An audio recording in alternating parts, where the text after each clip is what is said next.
Bom dia, boa tarde, boa noite para todos que estão aqui nesse mini curso número 45, intitulado O que é e para que serve uma história regional.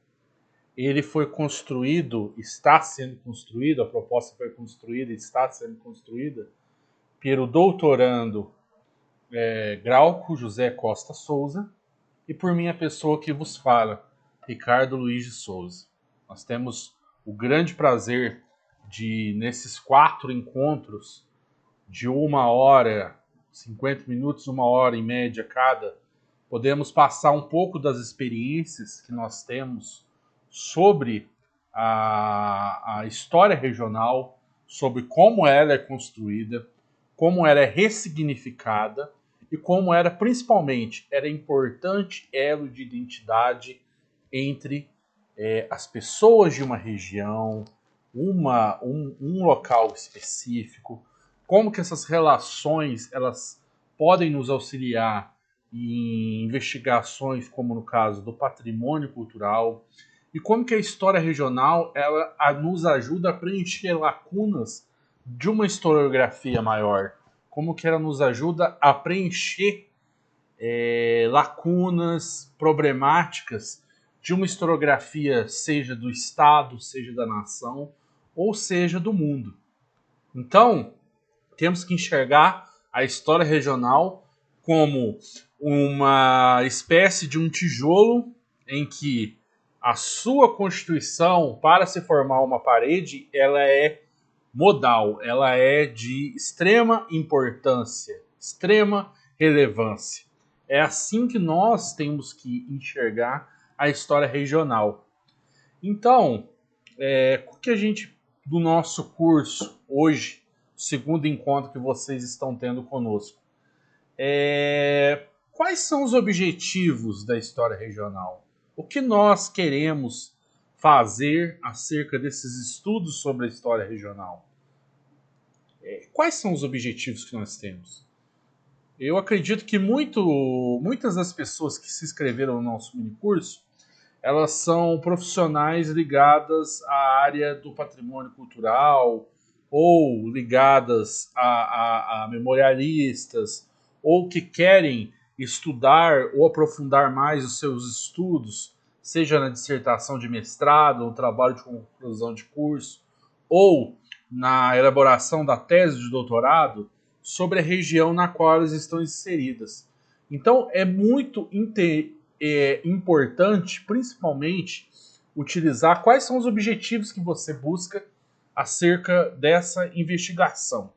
O campo da história regional, como o Glauco ele apresentou no primeiro vídeo, ele sempre foi trabalhado ao longo de toda a historiografia, mas era uma história regional sempre pautada em grandes personagens de uma localidade.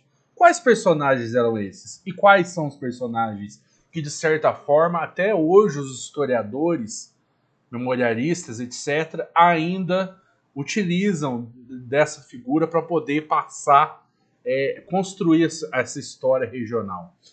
Eram, de certa forma, grandes políticos, prefeitos, vereadores, personalidades ilustres que da história nacional, de uma história, entre aspas, maior, que existiam, nasceram na região, e que eram, de certa forma, colocados como num pedestal em que todas as memórias e todas as histórias daquela região, daquele município em especial, perpassavam pela história desse indivíduo. Então, a gente não pode pensar em história regional, pensar somente na sua construção pautada na construção de uma identidade pautada em certos aspectos sociais e certos indivíduos. Eu e meu amigo, grande amigo e colega de trabalho Grau, quando começamos a trabalhar e começamos a investigar para propor esse mini curso para a UFPR, a Universidade Federal do Paraná, nós imaginamos principalmente o que trabalhar. Quais aspectos a gente vai trabalhar, Grau? Vamos pensar em propor um mini curso em que a gente, com os nossas experiências, com os nossos saberes que a gente acumulou ao longo do tempo nas nossas profissões e pesquisas, a qual a gente possa passar um pouco dessas experiências da história regional e como construí-la. O que você acha de a gente propor essa atividade? Beleza, faremos. Então a gente foi aprovado, né, para esse mini curso estar acontecendo. Infelizmente, devido à pandemia, está sendo de uma forma online, mas o que é interessante é que a gente pode agregar pessoas de diferentes locais, de diferentes regiões, que a gente está falando muito de região, que de certa forma em outro momento ficaria bastante difícil de uma forma presencial. Dentro disso, dentro dessa premissa, voltando um pouco, o que é importante e por que nós propomos isso? Eu sou servidor público em um pequeno município sul-mineiro, né? Trabalho com a história regional a certos momentos, em vários aspectos, investigo, ao longo do nosso quarto encontro eu vou falar um pouquinho mais sobre essas investigações que eu realizo. Hoje sou servidor da Prefeitura Municipal de Andradas, ocupando o cargo de historiador. E o Glauco, ele estuda um pouco e investiga muito bem isso nas suas pesquisas sobre a formação do futebol na periferia do Rio de Janeiro, principalmente no período entre a Primeira República e o Estado Novo Varguista. Então, dentro dessa premissa, nós pensamos, por que a gente não bola um minicurso que a gente possa passar um pouco de experiências e saberes para essas pessoas desse Brasil varonil. Então vamos fazer, estamos aqui hoje, estamos aqui nesses vídeos, né? Hoje eu estou gravando aqui, e hoje é um dia muito especial para todos os historiadores, né? Hoje, 19 de agosto, é o dia do historiador, uma profissão que é tão cara, importante e relevante para a construção de uma região, de um município, de um país com criticidade, de uma memória, de uma história. É isso que nós queremos propor isso hoje.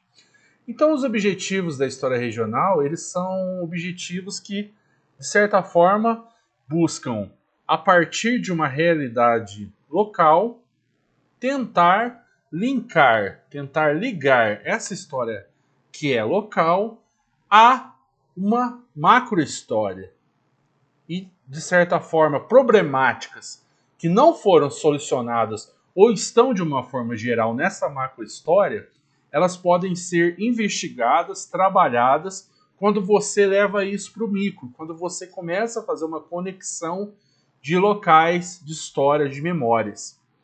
E por que estudar a história regional?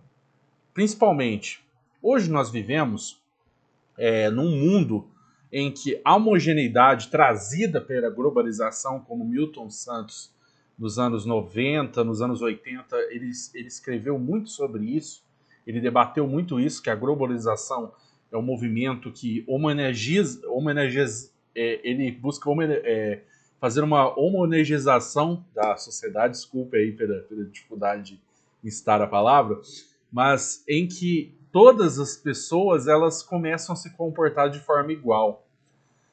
Investigar a história regional, investigar a singularidade de cada município, local, região, ela é de grande valia para que a gente possa saber quem nós somos, de onde viemos, quais são nossas características, o que traz identidade para nós, o que nos torna diferente, sem ser melhor ou pior que os outros, mas que essa diferença possa trazer para um público externo o sentimento de alteridade cultural, que é algo que nos é tão dificultado ou é tão difícil de ser alcançado nos tempos atuais.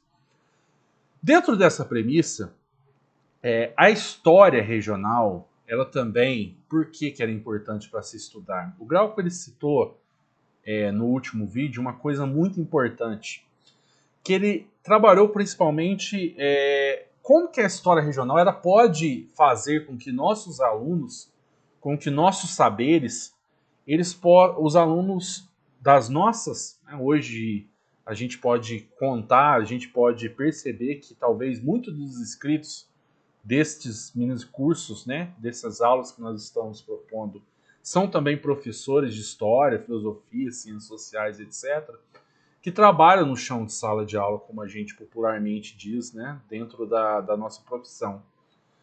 E às vezes os professores têm muita dificuldade em passar certos ensinamentos, conceitos históricos, para que possam trazer uma certa vontade de aprender nos alunos, que eles possam ter essa vontade de aprender.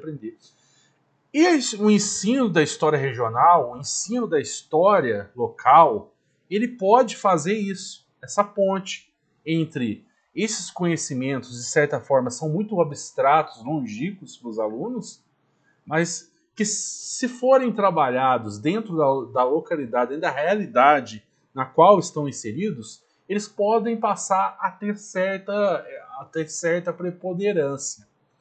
Então, isso é uma das premissas por que é tão importante estudar a história regional. E por onde nós começamos a estudar a história regional? Olha, é difícil responder essa pergunta, mas nós temos que começar primeiramente, como toda investigação histórica, a partir do que já foi escrito, a partir de um levantamento bibliográfico de tudo que já foi levantado sobre o objeto que nós queremos investigar.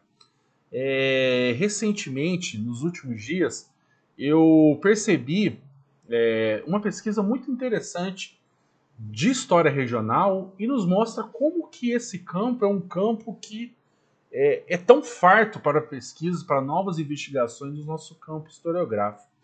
Um professor da região sul, seu objeto de pesquisa é a indústria do mate. Eu achei muito interessante esse trabalho, porque dentro de uma história que nos é ensinada, uma história consolidada que ainda hoje repercute nos livros didáticos, nós temos a percepção em que, falando-se em Brasil, nós temos grandes ciclos econômicos.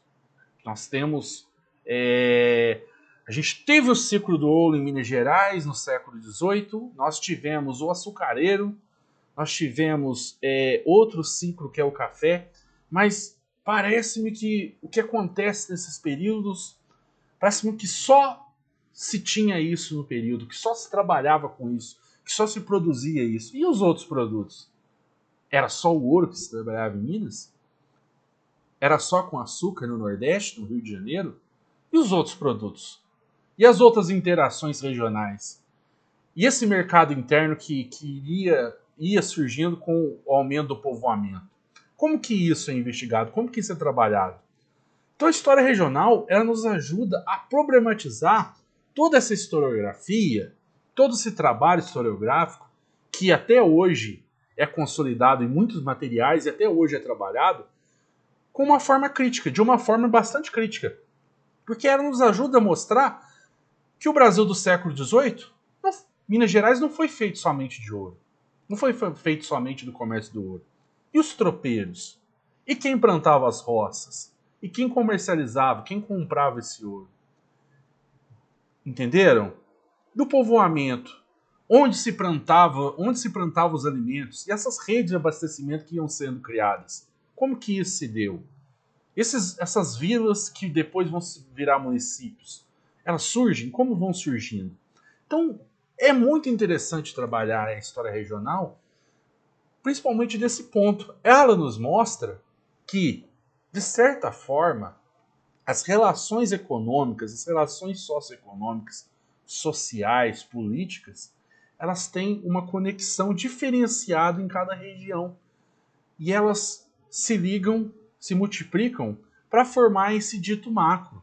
Então não tem como entender o processo macro de uma forma geral sem ir para o micro e sem investigar esse micro.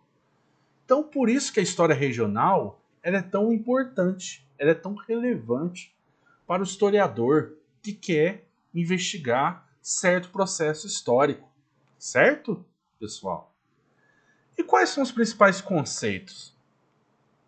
Os principais conceitos sobre a história regional, eles ainda estão em construção. A região, ela é um elemento totalmente aberto a discussões, porque certos autores enxergam a região como limites geográficos, outros já enxergam a região como limites populacionais, limites culturais. Então, existe o quê? Existe uma diferença na conceituação o que é uma região. Então, esse próprio conceito é um conceito que o historiador, na sua investigação, ele tem que deixar bem claro qual referencial para trabalhar uma região, para trabalhar um local, ele vai utilizar. Serão conceitos ligados à materialidade, à cultura, serão conceitos ligados à demografia, à constituição histórica, serão conceitos ligados, esses conceitos regionais, criados com uma afinidade histórica entre os locais, ou serão meramente interpretados pela toponímia, pela indicação geográfica feita pelo Estado. Então, de frente a nós, já acontece uma problemática. A história regional, ela não é, de certa forma, totalmente definida. É uma história, é um conceito que vem sendo construído com o tempo. E que ganhou muito fôlego a partir dos anos 70 e 80 na historiografia brasileira. A história regional, como eu disse no começo da minha fala, ela sempre foi tratada, principalmente, como uma atividade, como um campo histórico, um campo da história, em que ele tinha um valor totalmente em relação a outros campos, a história da economia, a história política, ela ficava à mercê, ela não era tão valorizada. Mas a partir da nova história, como o Glauco disse, né, na aula passada, a partir da emergência da escola dos análises, a partir de emergência de uma historiografia em que aceitava e compartilhava com outras ciências os seus saberes, as suas experiências, as suas diretrizes, e também começou a ampliar o universo de fontes, a história regional ganha um impulso.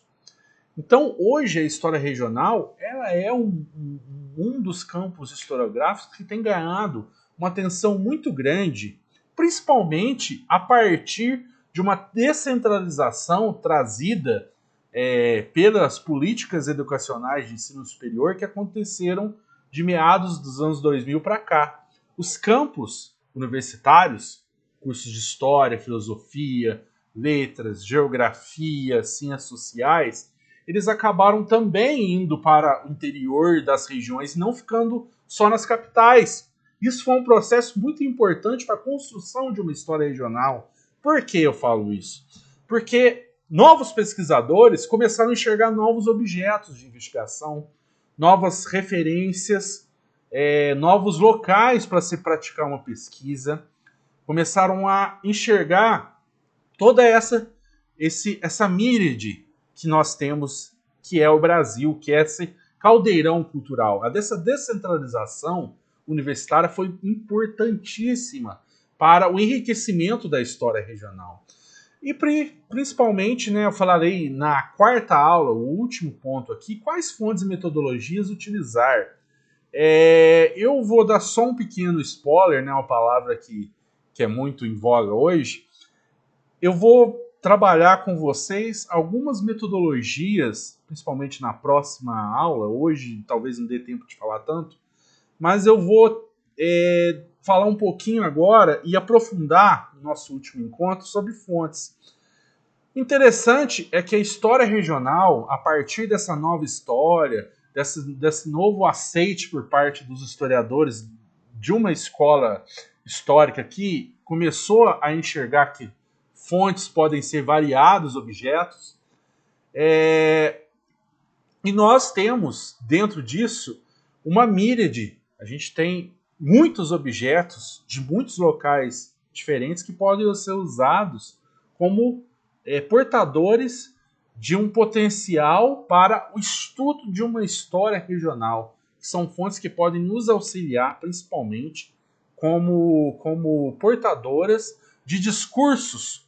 O historiador ele analisa o discurso, ele, a partir dessa análise de discurso, né, como nós sabemos, ele vai usar seus referenciais teóricos para construir uma narrativa a partir dessas fontes. O interessante é que na história regional nós temos muitas fontes que podem ser utilizadas em locais que até, de certa forma, nós não damos muita conta. Municípios, principalmente municípios pequenos, muitas vezes a comunicação era feita em jornais pequenos, que podem nos auxiliar. Esses jornais de pequena circulação, de certa forma, eram jornais políticos, que traziam um ideal político, são fontes extremamente importantes para que nós possamos trabalhar a história regional. Os cartórios, como eles são importantes para que a gente possa fazer certa investigação histórica, principalmente na questão do historiador que ele se depara com um problema relacionado à questão fundiária da sua região. Como que os cartórios são importantes fontes históricas que podem nos auxiliar em certas investigações, não é verdade? Como que o acervo, né, das prefeituras municipais, ele pode também ser importante para que a gente construa essas narrativas, e como um novo olhar sobre fontes de órgãos federais, como o IBGE, na qual a gente tem que começar a olhar quando a gente for construir uma história regional, olhar de certa forma, com o olhar a partir do objeto que você investiga na sua região, como que isso pode nos auxiliar também nessa investigação, certo? Então, sigamos adiante. A história regional, então, segundo o José de Assunção Barros, é esse campo histórico que nos ajuda a ir do macro ao micro. Por que eu falo macro ao micro? Na verdade, não existem histórias superiores, mas histórias diferentes. No último vídeo, o primeiro vídeo do nosso minicurso, o Galpo ele colocou justamente isso. Por muito tempo, a historiografia brasileira ela se deparou com duas províncias-estados na qual eram a primazia dessa narrativa histórica brasileira. Rio de Janeiro e São Paulo. O Glauco até citou o exemplo do 7 de setembro, o Grito do Ipiranga, que foi feito por Dom Pedro I numa viagem, né, de Santos, voltando para a corte do Rio de Janeiro em 1822. Então, olha para você ver como, de certa forma, essas construções, elas podem, né, elas ainda perpassam. Não que isso não seja importante, lógico que são importantes que sejam investigadas, mas a gente também tem que ter em mente como que era a sua região, como que a gente pode falar do Grito da Independência, como foi a independência dentro da nossa perspectiva e como foi a construção dessas narrativas relacionadas à independência. Nós sabemos, né, que durante muito tempo o governo imperial brasileiro, depois de Dom Pedro I, depois de Dom Pedro II, seu filho, de certa forma negligenciou todos os movimentos contra a independência do Brasil que aconteceram principalmente nas províncias do Norte e Nordeste, que isso não era interessante para a narrativa nacional, não era interessante para a construção de uma narrativa nacional. E a questão da narrativa nacional é de grande valia. Por quê? O século XIX, que é um século de afirmação dos Estados-nações, ele é importantíssimo para o momento que nós estamos estudando e para isso que nós estamos trabalhando nesse minicurso. É o momento em que os Estados-nação eles vão construir o seu sentimento de identidade e de pertencimento, mas é uma relação homogênea. Ela nunca vai enxergar a sociedade, o social, os seus súditos, seja do imperador ou cidadãos em países onde havia repúblicas, etc. Ela nunca vai enxergar uma heterogeneidade entre seus habitantes. Sempre vai tentar trazer essa homogeneidade. Entendeu? A gente tem que ter muito cuidado ao analisar isso. Porque nós sabemos que principalmente no Brasil, existia um movimento muito grande em que esse movimento buscava, esse movimento do século XIX e depois, no começo do século XX, mostrar que, de certa forma, o Brasil existe uma grande simbiose harmônica entre todas as etnias. Nós sabemos que isso é pura balela, é puro papo de democracia racial, que, de certa forma, foi um conceito importante, mas que tem que ter sua devida criticidade, né? Preconizado por Gilberto Freire na década de 1930, mas que buscava justamente isso. E a história regional era grande aliada dentro desse discurso anti-homogeneidade, porque ela pode nos auxiliar de acordo com a narrativa construída a partir de fontes das mais variadas e com conceitos teóricos bem construídos metodologicamente, pode nos auxiliar dentro dessa construção de novas narrativas, de novos objetos. Um exemplo: imigração italiana em São Paulo. Será que ela foi totalmente igual, como contado nesses grandes enciclopedistas, essas grandes narrativas? Será que em certos municípios não houve uma diferença abissal entre essas imigrações, entre essa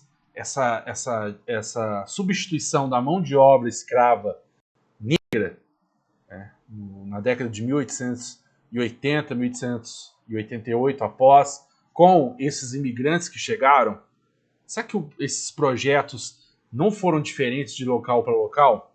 Será que a gente pode trazer essa homogeneidade para toda a região sudeste, para a região sul, como esses grandes exemplos, esses grandes modelos de explicação do país? Será que não teve uma diferença significativa entre o Oeste Paulista e a região, o Vale do Paraíba, que divide com Minas?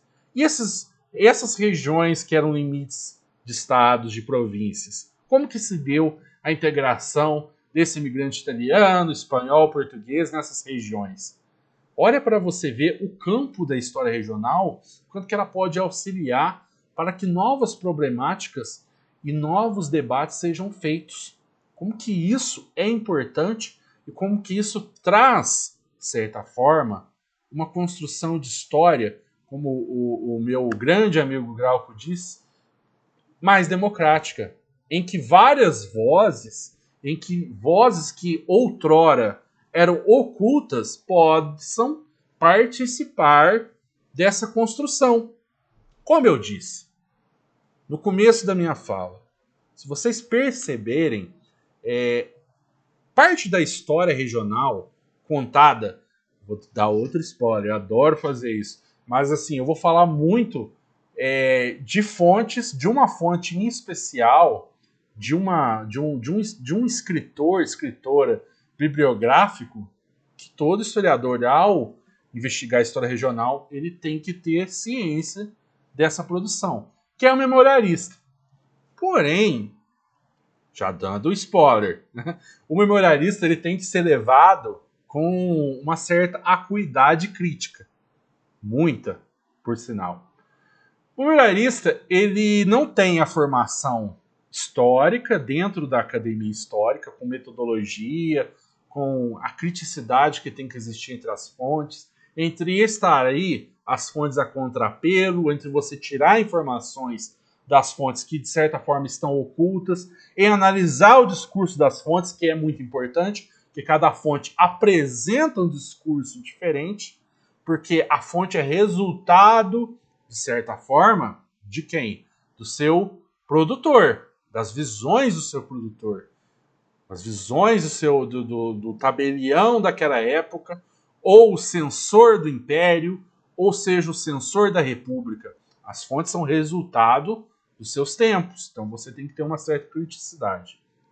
Pois bem, os memorialistas, de certa forma, eles, em grande parte, eles fazem essa história, que é uma história cronologicamente toda montada, né, sem uma criticidade dessas fontes que eles vão construindo ao longo do tempo, mas que é vital para o ofício do historiador que quer pesquisar a história regional.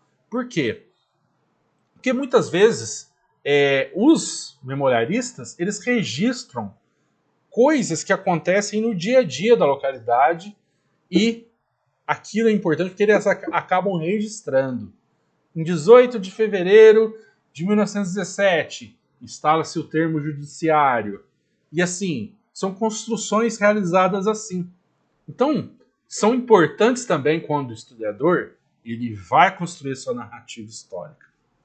Passei adiante. Eu vou só tomar uma água aqui que eu acabo me empolgando.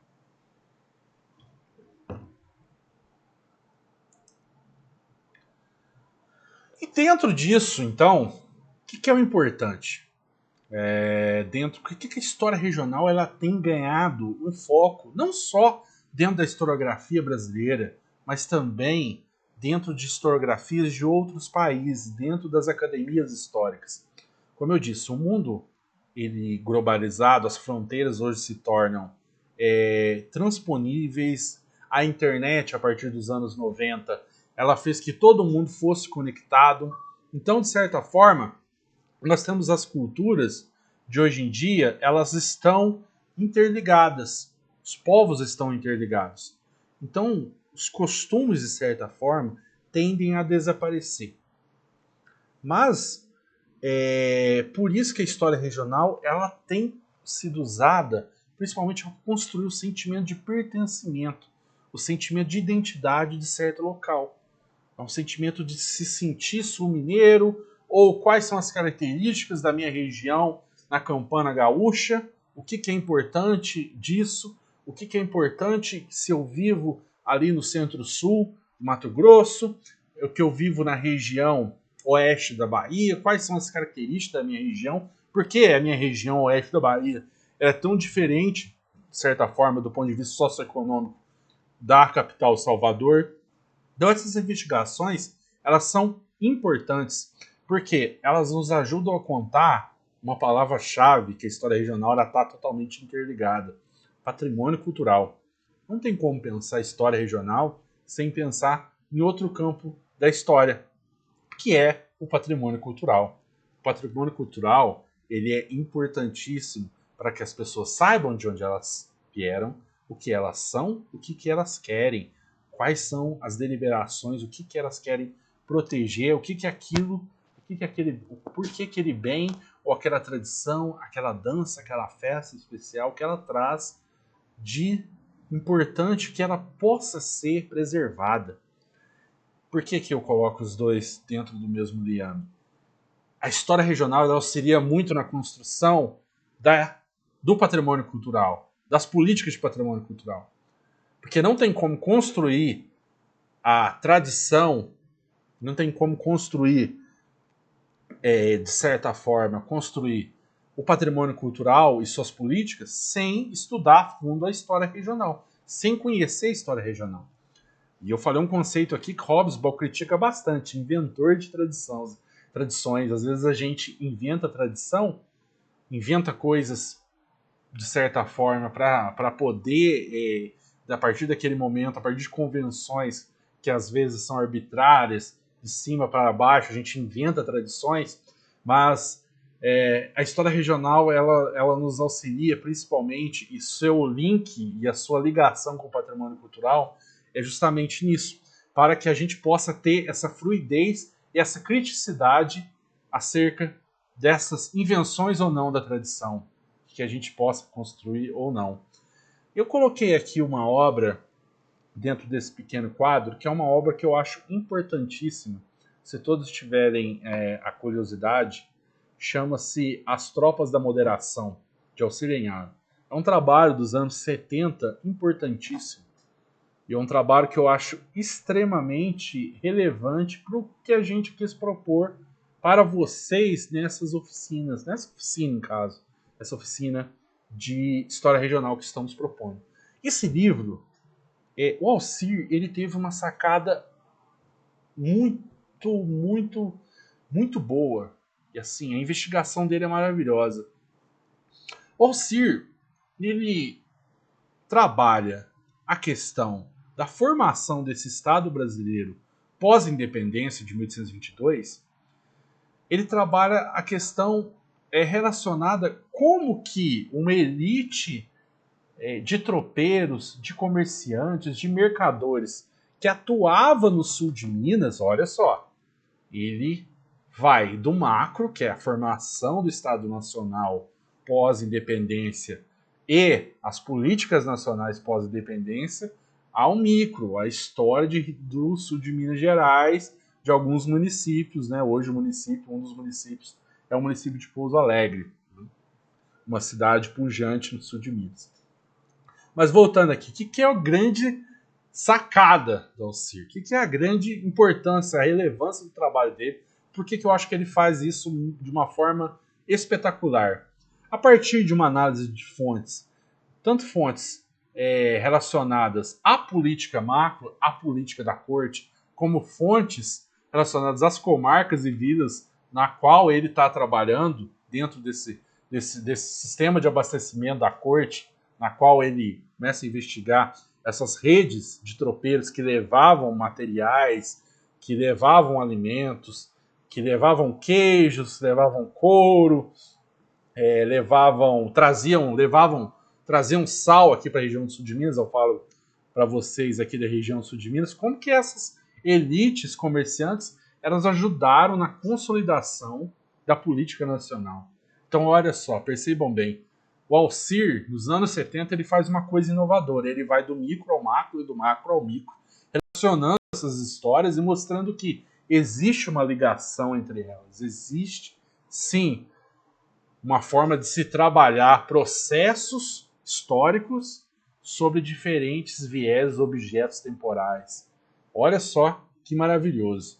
Então, é um livro que, principalmente para quem estuda política, a formação política do século XIX dentro do Império Brasileiro, ou que é um entusiasta da história sul-mineira como eu, né, com a história do sul de Minas Gerais, é um livro primordial para a leitura, para entender todas essas potencialidades que existem. Certo? Vamos para o próximo. Então, gente, dentro disso, o que eu queria passar para vocês é que vocês comecem também a buscar essa criticidade. É justamente isso.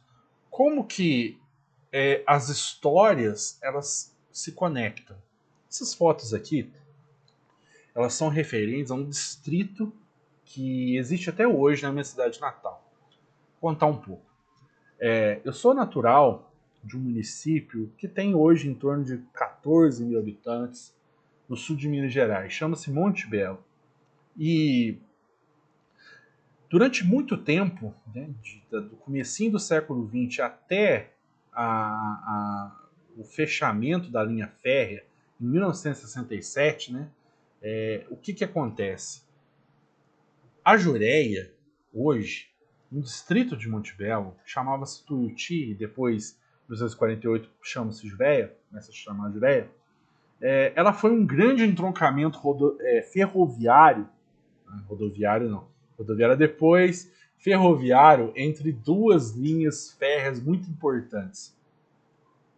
A Mogiana, chamada popularmente de Cata Café, porque ela montava e estendia os seus ramais em locais onde existiam fazendas extensas de café para ela pegar esse café e conectar até Campinas, Jundiaí, chegando até o Porto de Santos.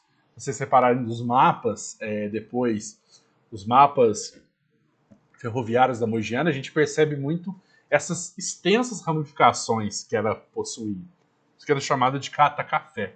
Olha, interessante.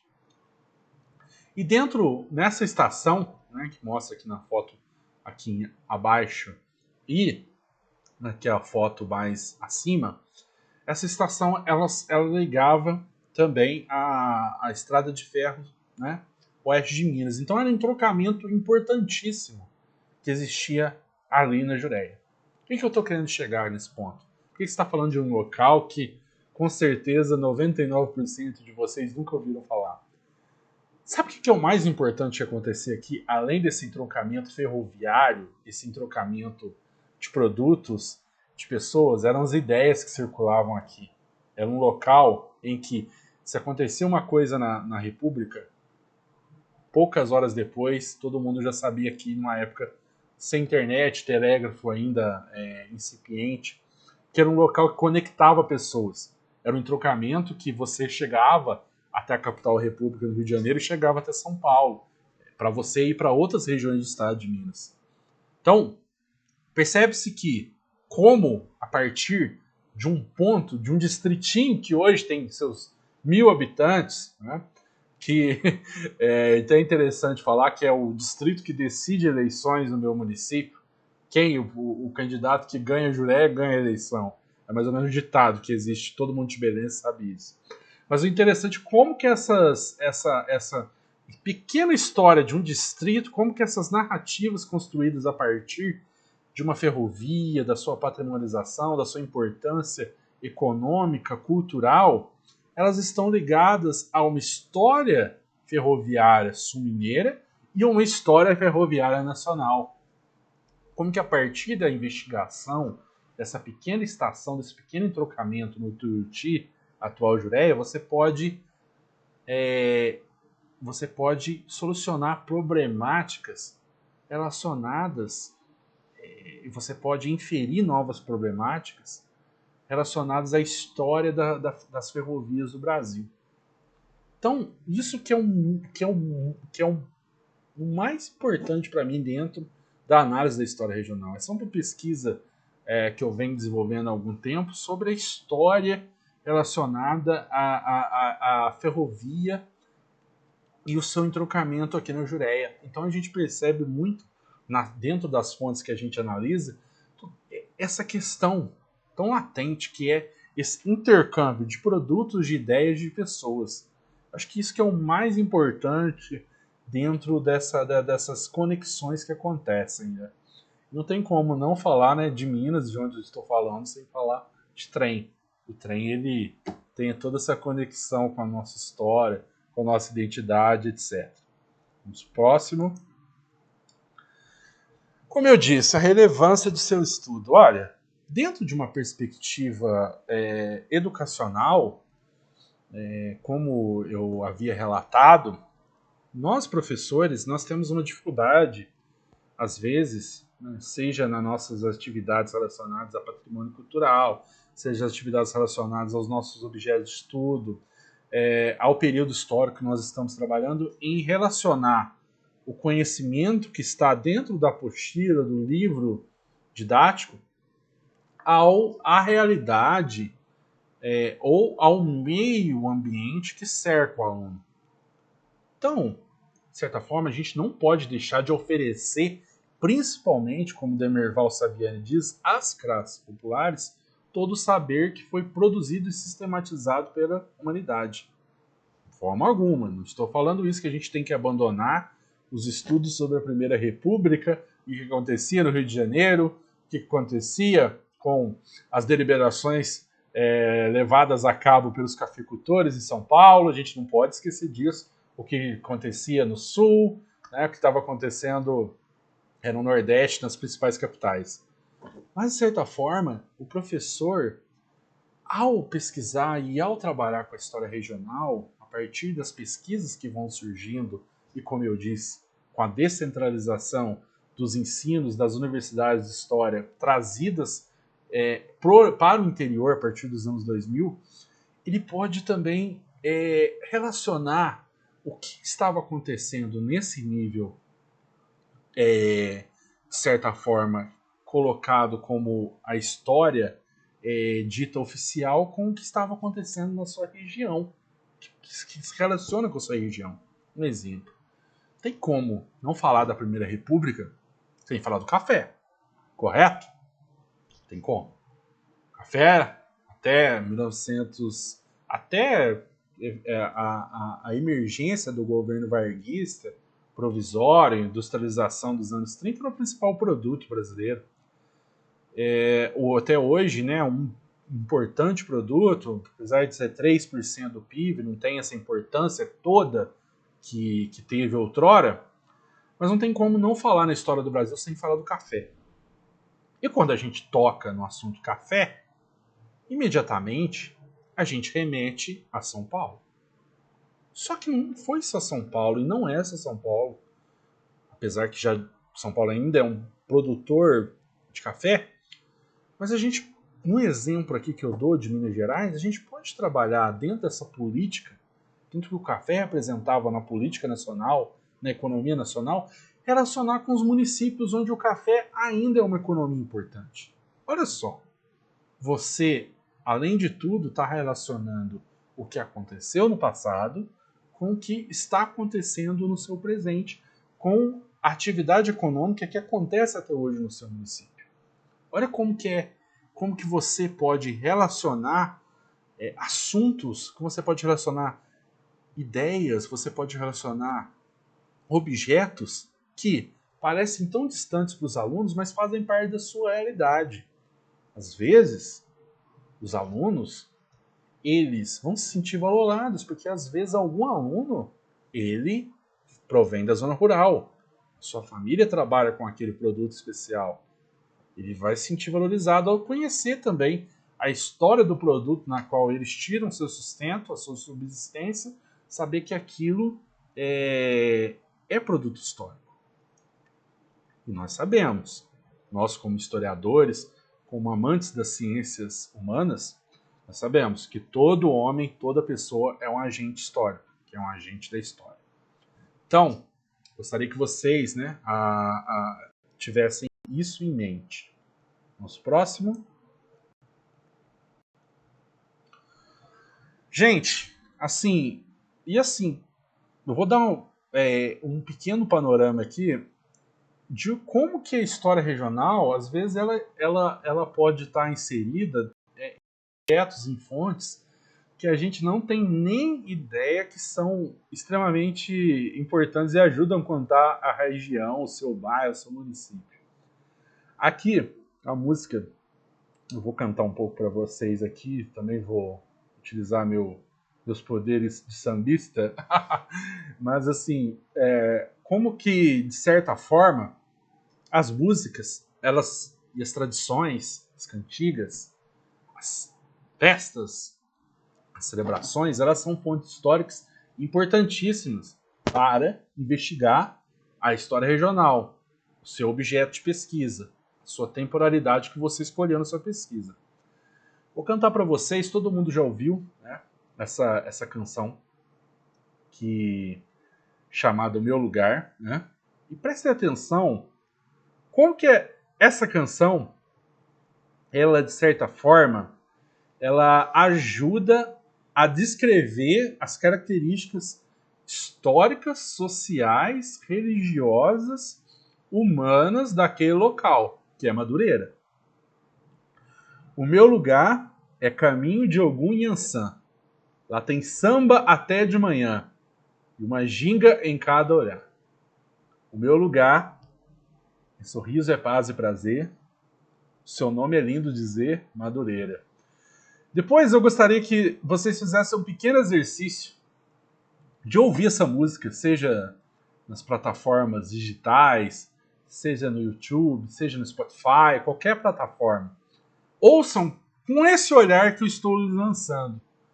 Presta atenção na subjetividade que os letristas, que os compositores, Arlindo, que se recupere logo para nos brindar com sambas como esse, a subjetividade que os autores, que os compositores colocaram nessa letra. É a síntese do que é o bairro Madureira, do Rio de Janeiro, Zona Norte, subúrbio. Ele colocou as características que fazem as pessoas se sentir parte daquele bairro.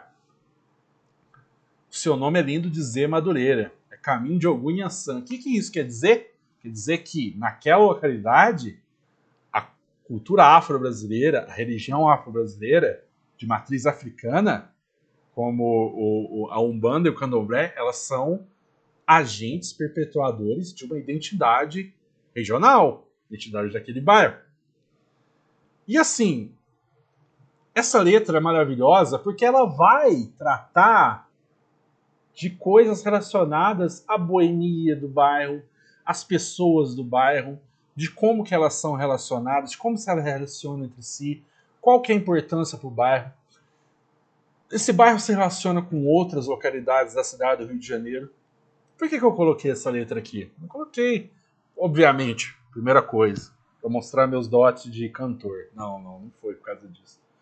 Porque eu queria que vocês, de várias regiões do Brasil, porque eu sei, né, graças a lá, centenas de pessoas se inscreveram nesse nosso minicurso, que a partir das músicas regionais, das músicas que são produzidas na sua região, vocês possam observar e utilizar elas como objeto, como fonte de estudo, como fonte para a investigação da história regional. Como que esses objetos, como que as músicas, de certa forma, elas nos auxiliam a perceber essa imaterialidade que nos rodeia. Isso era muito interessante, muito perceptível, de certa forma, na música sertaneja raiz, para quem gosta de ouvir assim como eu. Como que essas músicas, de certa forma, contavam a tristeza do homem que há pouco tempo teve que largar de mão, largar o seu sítio numa cidade pequena e seguir com a sua família rumo a São Paulo, rumo ao Rio de Janeiro. Como que pessoas como o Luiz Gonzaga, eles conseguem trazer toda essa saudade do nordestino que abandonou o seu sítio, sua cidade pequena em Pernambuco, Paraíba, Piauí, mas trouxe essa cultura para a capital fluminense, para o Rio de Janeiro, a capital então da República. Olha como que essas histórias são interessantes e como que as letras, como que as músicas ajudam a nos contar parte dessa história regional. Como que esses novos objetos, essas novas fontes, elas podem nos auxiliar principalmente a investigar isso e trazer para dentro da sala de aula, para o nosso ofício de historiador, novas interpretações. Então, de antemão, antes da gente finalizar, gostaria que alguma música regional de vocês começassem a ouvir depois dessa apresentação com um novo olhar, com uma nova perspectiva, tentar enxergar na letra e nas suas subjetividades, no que, de certa forma, não está explícito dentro do texto ou da musicalidade, mas que apresenta visões dos seus compositores e de como que essas visões podem ser transformadas na região na qual ela foi produzida ou para a região na qual ela foi inspirada. Isso é um exercício muito importante para nós que temos que ter essa visão com a história regional, essa visão com o patrimônio cultural, com essa interligação entre o macro e o micro. A gente tem que enxergar as transformações, as durações, as temporalidades, os pequenos detalhes. Correto? Então eu faço esse pequeno exercício com vocês. Gostaria muito que vocês continuassem conosco no nosso curso. Tá? Próximo vídeo, o Glauco vai tocar muito na questão metodológica das fontes para a história regional. E no último vídeo eu retomarei a minha apresentação, também apresentando metodologias para serem trabalhadas sobre a história regional e também como que essas metodologias podem ser alicerçadas com essas novas perspectivas das fontes. Eu dei alguns spoilers para vocês, mas eu gostaria que vocês fizessem esse exercício com as questões das canções. Elas podem nos dizer mais do que a própria sonoridade. Certo? Gostaria que todos tivessem uma boa noite, uma boa tarde, um bom dia, dependendo do horário que estão assistindo, e que a paz esteja com vocês. Tchau, tchau. Até a próxima.